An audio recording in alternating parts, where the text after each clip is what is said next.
Bridges ऐसा topic होता है जिसे बड़े इजीली हम याद कर लेते हैं, लेकिन ये याद नहीं रहता है। तो हमने ईडीएम ब्रिजेस को इस तरीके से पढ़ाने की कोशिश की है कि हर बच्चे को आराम से याद हो जाए। तो देखो, देखिए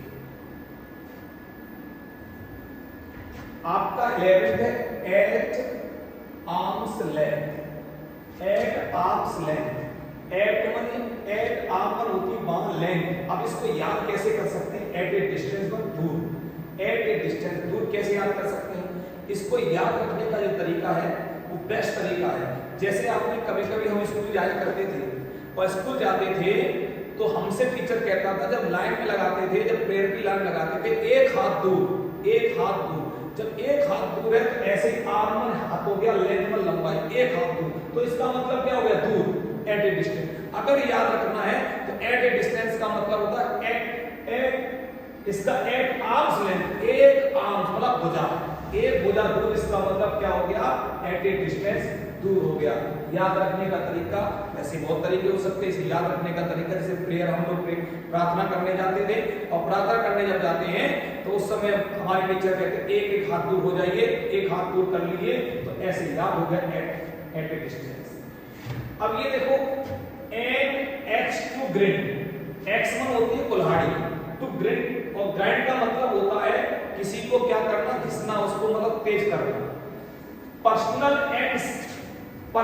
एंड टू सर्व, अपना स्वार्थ सिद्ध करना। पर्सनल एंड यहां पर एंड टू सर्व। अब देखिए इसको कैसे याद रखेंगे? इसको मैं एक स्टोरी आप बताता हूं। इसकी स्टोरी रही क्या रही होगी?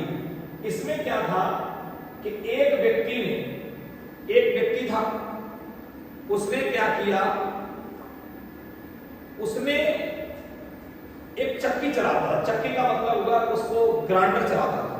तो उसने बताया कि आपका ग्राइंडर बड़ा अच्छा है, और उसने उसको दे दी कुल्हाड़ी।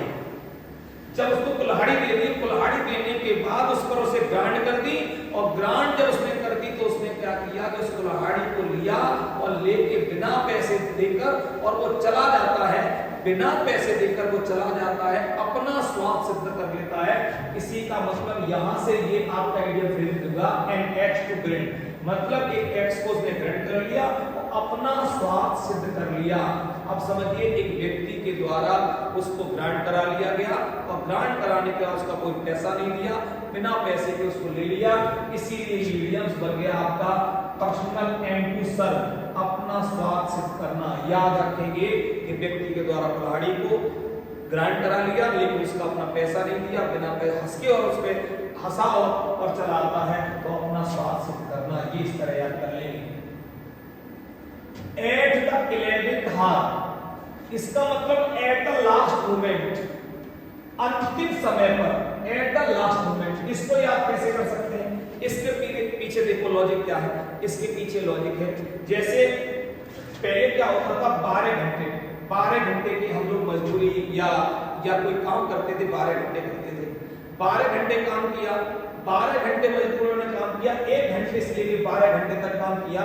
लेकिन उसी समय क्या हुआ कि लास्ट में उन्होंने 1 घंटे के लिए 11 घंटे हो गए, और 11 घंटे हो गए, 1 घंटे के लिए कुछ मजदूरों को बुलाया, और बुलाने के बाद उनसे काम कराया, लेकिन मजदूरी बराबर दी। तो अंतिम समय पर क्या किया, उन्होंने क्या किया है, एट द 11th हार, वो अंतिम समय पर आए, अंतिम 11। इसका मतलब क्या हो गया कि एट द लास्ट मोमेंट उनको लिया और उनसे मजदूरी थोड़ी सी कराई और पैसे बराबर दिए। इसी से यहां से एक लॉजिक निकला है कि एट द 11th हार कहने का मतलब अंतिम 11, और 11 बजे आया, कहने का मतलब 10 घंटे के बाद 11वें घंटे काम किया, 11वें घंटे से 12 घंटे 1 घंटे काम किया और पैसा बराबर मिला। इसका मतलब हुआ एट द 11th आवर के अंतिम समय पर वो आया, पैसा पूरा ले गया, इसलिए इसका बना एट द लास्ट मोमेंट। क्या बना? अंतिम समय पर। क्या बना? अंतिम समय पर। एट ए स्टोन थ्रो, इसको कैसे याद रख सकते हैं? एट ए स्टोन, स्टोन पत्थर, थ्रो मत फेंकना। अगर हम पत्थर फेंके कितनी फेंकेंगे लेकिन हम बहुत दूर नहीं फेंक पाएंगे, क्योंकि पत्थर हाथ से फेंकने से और गोली से चलाने से, अगर गोली चलेगी दूर गिरेगी, जाके हाथ से फेंकेंगे तो पत्थर ज्यादा दूर जाएगा नहीं, नियर पास में। तो एट ए स्टोन, स्टोन फेंकेंगे तो दूर नहीं जा सकता, तो क्या जाएगा नियर, क्या हो जाएगा नियर हो जाएगा। तो इसीलिए एट ए स्टोन थ्रो, अगर कितना भी दूर फेंको लेकिन दूर नहीं फेंक पाएंगे, ज्यादा दूर फेंक नहीं पाएंगे तो पत्थर पास ही गिरता है, इसीलिए क्या हो गया नियर। एट लार्ज, इसको कैसे याद रख सकते हैं? एट लार्ज, फ्री, स्वतंत्र, कैसे रख सकते हैं? सपोज कीजिए कि एट लार्ज को याद रखने का एक और तरीका है, जैसे मान लीजिए यहां पर एक बहुत भीड़ हो गई, अब ज्यादा भीड़ हो जाएगी तो कौन आदमी, कौन व्यक्ति उस पर कंट्रोल कर पाएगा, वो फ्री हो जाएंगे। तो एट लार्ज, लार्ज हो गए, बहुत लोग हो गए, और बहुत लोग हो जाने से वो कैसे हो जाते हैं? फ्री हो जाते हैं। तो एट लार्ज माने फ्री, स्वतंत्र, ऐसे याद कर लीजिए भाई। एट लार्ज बहुत लोग कैसे थे? फ्री हो गए, इसका मतलब हमने इसको कैसे याद कर लिया? फ्री, स्वतंत्र है भाई। जब ज्यादा लोग उस पर ना पुलिस कमांड कर सकते, कुछ भी नहीं, एकदम फ्री हो जाते हैं। एट हैंड, अब देखो यहां पर आप साया हैंड आया, इसका नियर मतलब है, अब कैसे हो जाएगा?